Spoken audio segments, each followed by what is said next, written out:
This video isn't about fancy edits. It's just here for you to listen, soak it in, and take what you need.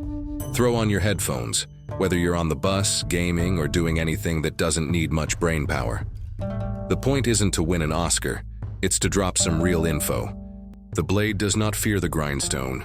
The flame does not apologize for its heat. And the warrior does not resent the suffering that shapes him. He understands what the weak will never grasp. Pain is not the enemy. Softness is. You stand at the crossroads of your breaking point. This is where men are unmade and warriors are born. The air here is thick with the scent of burnt pride, the taste of copper fear.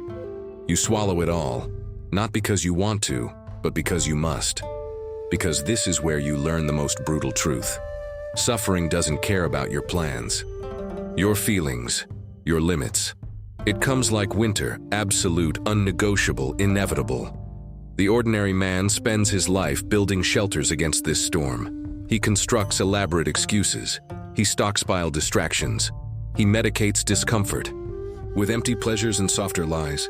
And when suffering finally comes, as it always does, he is unprepared, fragile, broken by the first gust of wind. The warrior builds no such shelters. He trains in the storm until the storm becomes his element. He walks barefoot on broken ground until his soles become leather. He lets the cold seep into his bones until the cold becomes his ally. This is not masochism. This is strategy, the deepest kind.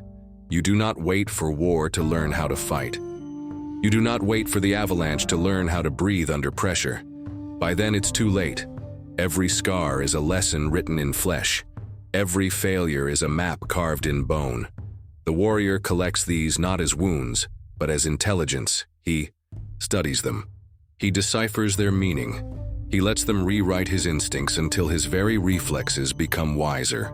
There is a reason the old masters trained under waterfalls, in blizzards, on starvation rations. Not because they enjoyed discomfort, but because they knew. The body remembers what the mind tries to forget. When your fingers go numb gripping the sword, you learn what true grip is. When your vision blurs from exhaustion, you learn to see differently. When your legs shake under you, you discover muscles you never knew you had.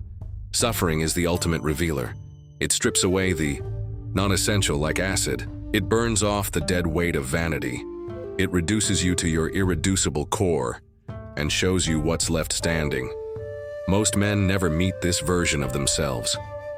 They spend their lives running from the very experiences that would have forged their strength. They call it self-preservation when it's really self-sabotage. The warrior knows you cannot selectively numb pain. When you avoid suffering, you also avoid the strength it was meant to birth. The samurai's sword was folded 1,000 times not because the steel was weak, but because the process made it unbreakable. Each hammerfall drove out impurities. Each plunge into the coals rebuilt its structure at the molecular level. This is alchemy. This is what suffering does to the human spirit when you let it. Modern men have forgotten this wisdom. They pop pills to avoid headaches, swipe screens to avoid boredom, chase constant comfort as if it were enlightenment. They have made weakness into a virtue and called it self-care. The warrior knows better.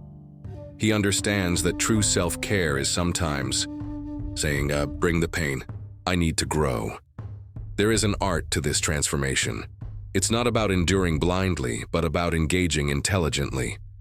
When suffering comes, you do not resist, you observe. Study its contours like a strategist surveying terrain. You do, not identify, you utilize. Ask not, why is this happening to me, but what can this teach me? You do not store, you metabolize. Let the experience pass through you like storm water through a grate, leaving only what's useful. This is how warriors turn poison into medicine.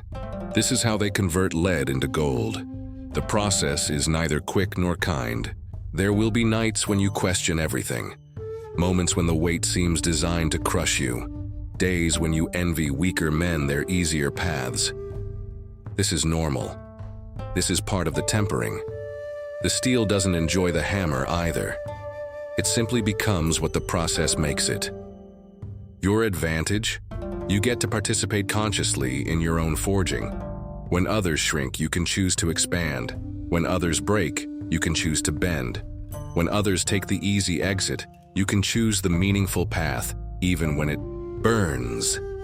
History remembers not those who suffered least, but those who used suffering most brilliantly. The samurai who turned battle scars into wisdom. The philosophers who transformed personal torment into universal truth. The athletes who converted grueling training into unprecedented performance. This is your inheritance. This is your birthright as a warrior. Not a life free from suffering, but the ability to alchemize it into strength. The process never ends. There is no finish line. Just deeper layers of mastery. Just greater capacities being unlocked. Just more refined versions of yourself waiting to be revealed through the next challenge. So when suffering comes, and it will, meet it at the gate. Look it in the eye, and say what the warrior has always said. Good, I was getting stronger anyway. Then step forward, again, into the fire, into the forge, into your next evolution.